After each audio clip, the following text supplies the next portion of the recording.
Hi, Elizabeth here. Thanks for watching. I just wrote an article called Posture Matters, and this is the accompanying video. So, posture matters.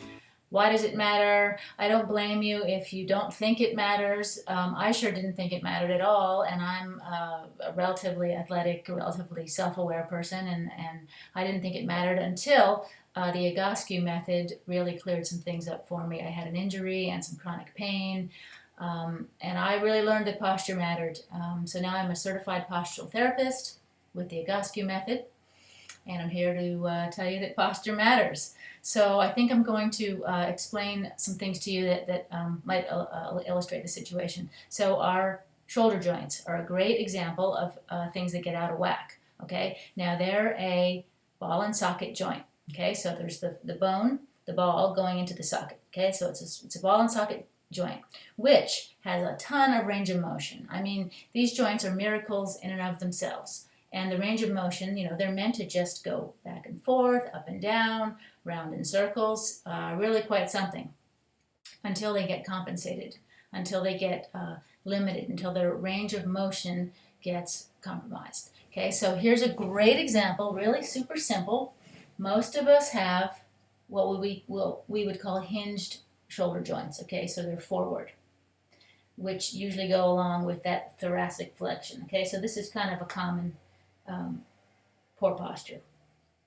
Now, what's going on here is that suddenly the ball and socket joint is not in alignment. It's not floating on top of the hip joint where it's supposed to be and coming straight out from the body, okay, so it's hinged forward, which means that the placement of everything is now off, and particularly the musculature. The musculature loses its proper length tension, okay? So these muscles are longer than they should be normally in a neutral position, and these muscles are all shortened. This is just a real generalization, okay? But you can imagine these are shortening, those are lengthening, these may go weak, these may be particularly contracted, and in the crucial moment when our arm needs to do something like reach back and catch something, or reach behind us because we're falling, or even reach for that frisbee on the weekend, we don't have the proper length tension, range of motion. Okay, so, and we might not even know it until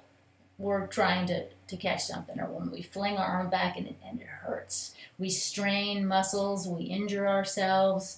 There might even be chronic pain as a result of poor posture. So this joint is a perfect example of one that is in a misalignment and can easily cause a problem. So those are your shoulder joints.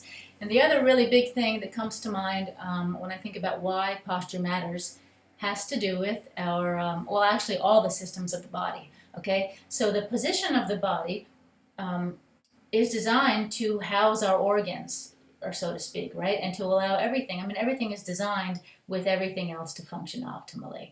So our digestive system gets compromised, our neurological system gets compromised. Think about sciatica, the sciatic nerve that gets impinged, and such a painful chronic thing. That has so much to do with posture.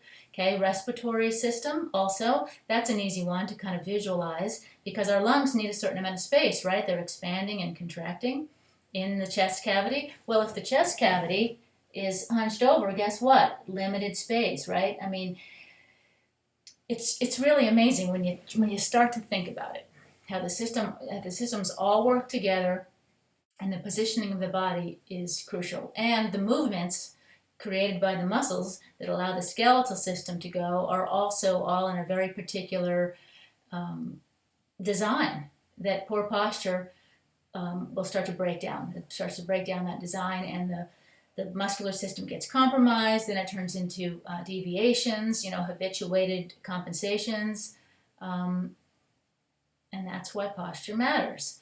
So I hope that made sense, and thanks for listening.